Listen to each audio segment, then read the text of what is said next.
we'll be solving the problem. So previous to this session, we have already seen how to draw the generic formula in order to calculate the address of the element of the 3D array using the row major order. So the same formula I am using here in this session. I have picked up one problem. I will calculate the address of that element, and then we will see that address which we are getting of that element, and we will match with the address. So we have represented in the linear form the memory, in case of the row major order. So that element we will find what is the address of that, so that if that address is same with that one which we are getting by the formula, that means your formula is correct, even you have solved it correctly. So let's see that. So in the GATE exam or your interview in your placement will be asked with this question. Either you will be directly given like this, is array dimensions, and this is a compile time initialization. Suppose you have to calculate the address depending upon requirement. It can be different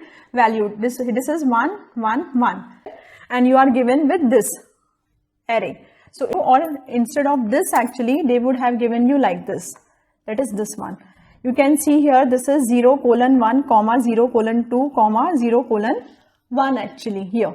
So this is what actually and I've told you in the earlier video that for all three dimensions there are lower boundary and upper boundary. So for the first dimension this is L1, this is U dimension, this is L2, this is U2.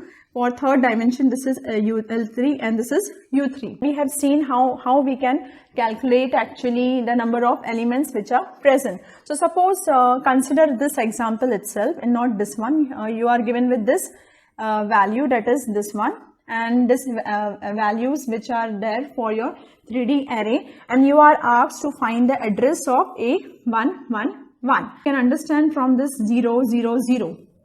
So that these are the lower boundaries. That means here the indexing they have started from 0. So first of all, we are not bothered about what is the index, whether it is 0, whether it is 1, or whether it is 2, because we have constructed a generalized formula. This is a generalized formula. It can be used for any of the index. Whenever you are given with the dimensions in this manner, you have to simply see L1, L2, L3, U1, U2, U3, what you are getting. And even if you are given with this, actually, how you will get the L1, U1, L2, U2, L3, U3, and then you can simply substitute in this formula. Now, in the case if it is, this is given to you, how to calculate L1, U1, L2, U2, and L3, U3. In this case, L1 it is 0, it is equal to again 0, and U3 is equal to 1. You can see here. So if they are not given with this, in case of this, if they ask, this is your array actually, 3D array, and the indexing is start from 0. So in that case, this will be, the L1 will be 0 and U1 will be 1, because it is starting from 0. And for this one, L2 will be 0 and U2 will be what? 2.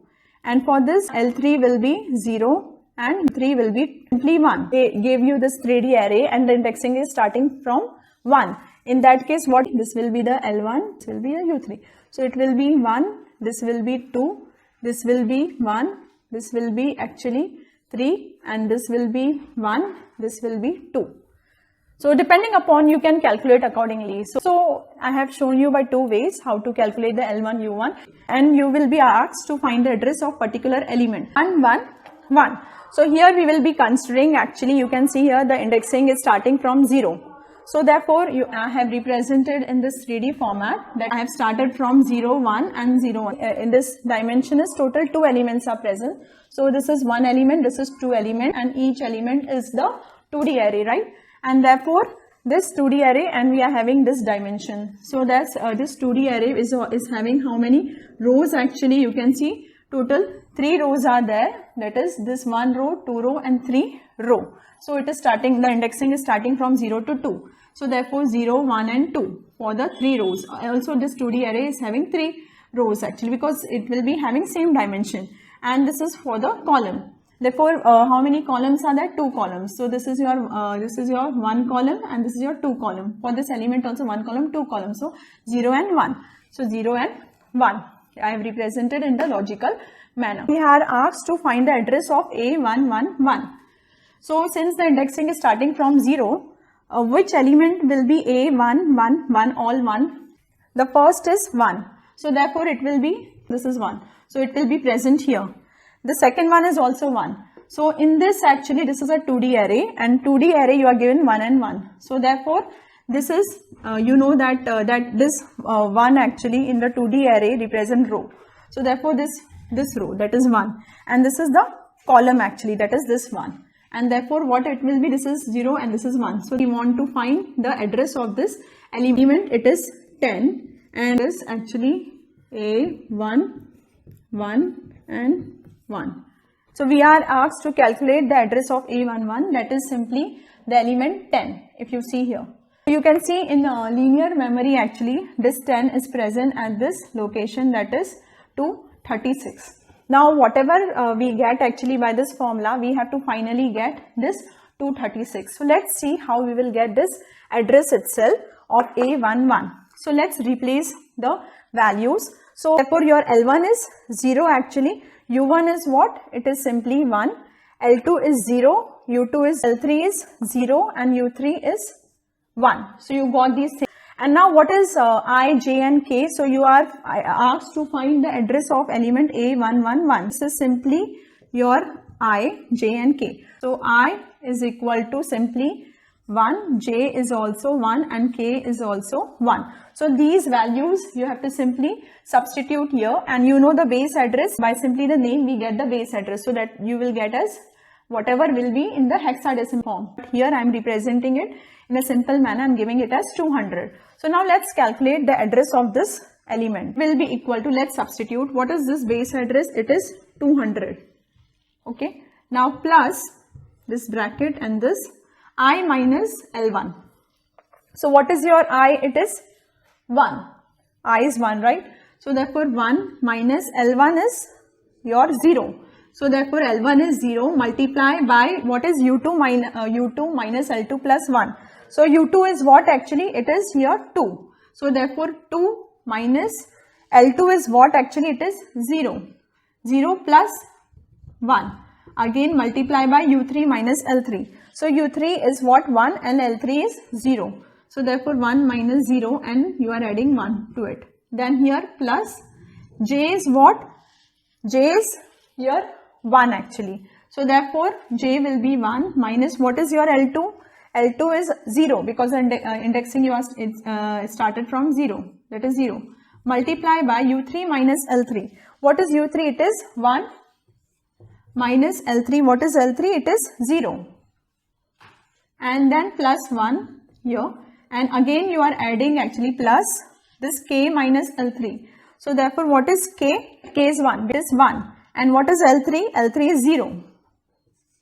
Then just multiply by 4. Why I am multiplying by 4? So here first of all, this will be, to make a general, it was simply the size of data type in this manner. Yeah. So the size of the data type here, since this array is storing the integer elements, here this is of data type integer, therefore the size of the data type will be 4. If it is a character, the size of the data type will be 1 because character occupies only 1 byte in the memory, and this gapping will be not of the 4 byte. In case of character it will be 1 byte, but we are considering the example of integer, so the gapping is of 4 bytes in the memory. Now here therefore I have replaced this size of data by 4. Now it is what to do. So therefore it will be simply 200 plus, now this multiplication you do, that is 1 into 3 into 2, it will be simply 6, and this is 2, right,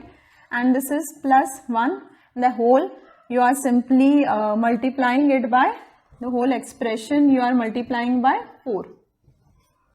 So simply 200 plus, this is what, 9 into 4, 4 9s as 36. So therefore 36, and finally you got the value as 236. 200 plus 36 is 236.